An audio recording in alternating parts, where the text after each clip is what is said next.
Саламатсыңарбы балдар? Силер менен кайрадан жолугушуп жатканыма абдан кубанычтамын. Анда эмесе кезектеги сабагыбызды баштайбыз. Эми окуучулар жумшак карандашты алып туруп, биз барагыбызды тикесинен коюп алабыз. Анткени биздин тарта турган буюмубуз тикесинен көрүнүп турат. Анан мүмкүн болушунча карандашты жеңил кармап, жалпы чоң формаларын издейбиз. Майда деталдарына азырынча кийлигишпейбиз.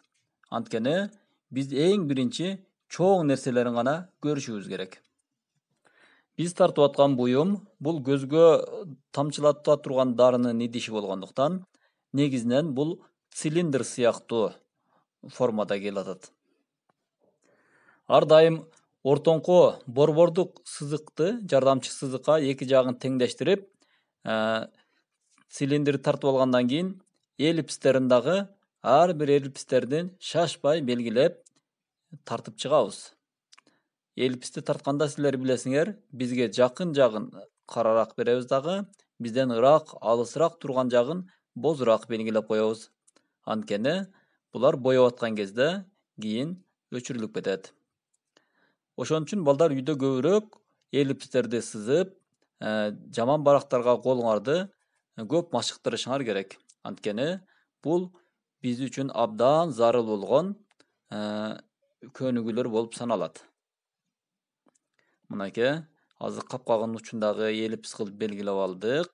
Башта жалпы белгилейбиз дагы, андан соң деталдарына эң акырында маани беребиз.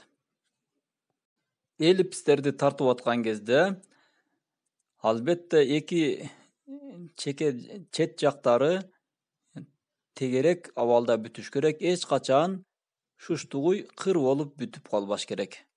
Анткени бул деген эллипс тоголок айлана форманын бизге жантайыңкы көрүнүшү болуп саналат.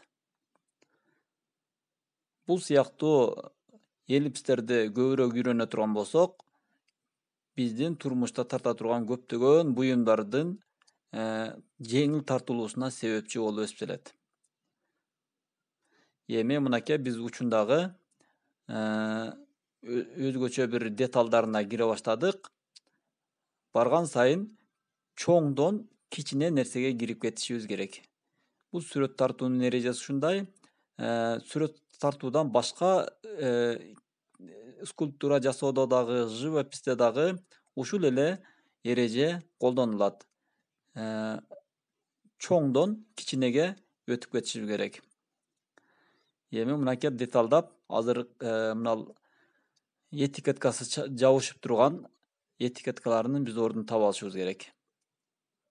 Мына бул жерге дагы бир эки эллипсти жүргүзүп алдык. Ушу эллипстен анан кийин тике сызык менен бөлөбүз дагы, чапташып турган кагазынын ордун таап алабыз. Анткени бизде жазуусу ар жакты карап турат. Биз арт жагындагы таза жабышпаган жери жана эки чекеси гана бир аз көрүндү. Эми тартып бүтүп алгандан кийин мына ашыкча сызыктардын бардыгын өчүрүп тазалап, боёй турган этапка келдик. Мына бүгүнкү сабагыбыз дагы көлөм чыгаруу болчу. Ошол сабагыбызга келип калдык.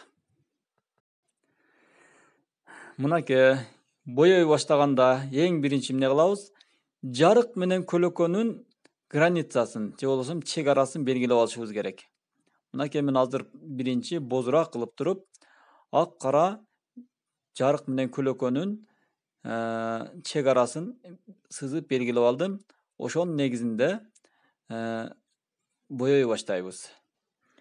Балдар, мына буюмдун көлөмүн чыгарууда 6 эреже бар. Ушул 6 эрежени эгер биз сактай турган болсок, анда эмесе биздин ар бир тарткан буюмубуз көлөмдүү кол менен кармап ала тургандай, мынакей сүрөттө карагыла, мына жарык жерин, андан кийинкиси кара көлөкө, рефлекс, жерге түшкөн көлөкөлөрү болуп, бул жердеги конуста дагы, кубта дагы, шарда дагы ушул эрежелер көрүнүп турат.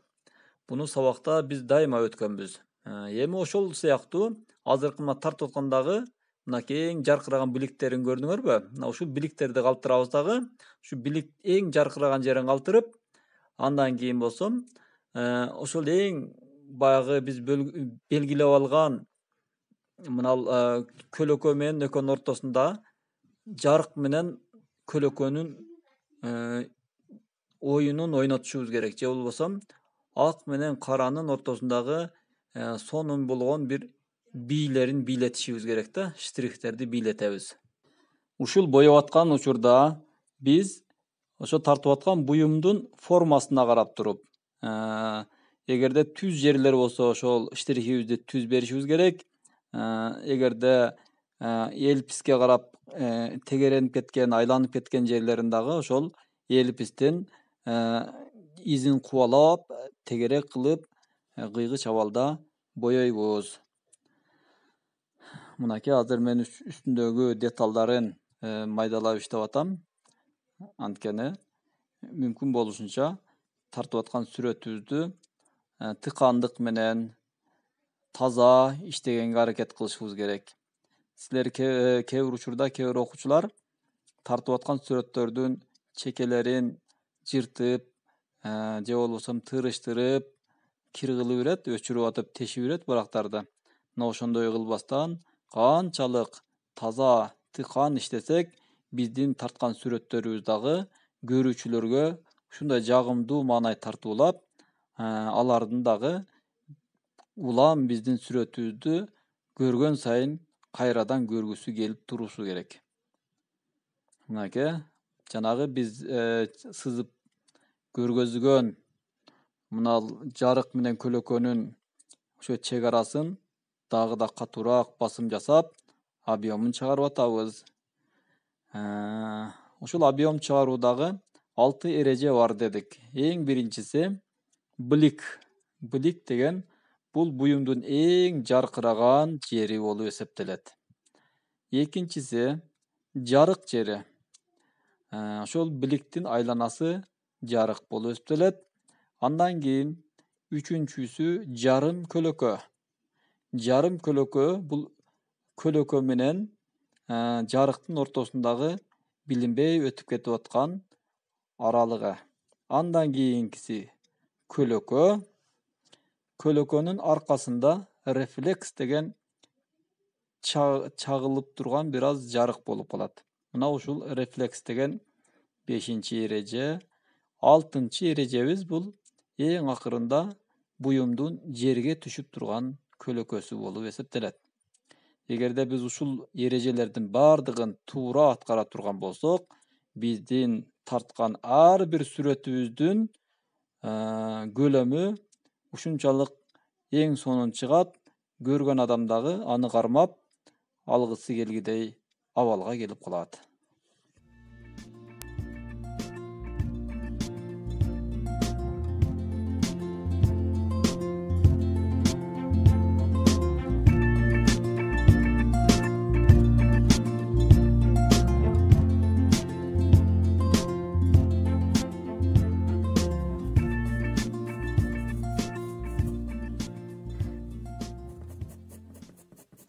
Мына балдар штрих берип атканда дагы ушунчалык кылдаттык менен, сулуулук менен, өтө назиктик менен штрихтеп боешубуз керек. Анткени көргөн адамдын купулуна толуп жага тургандай сүрөттөрдүн пайда болушу үчүн.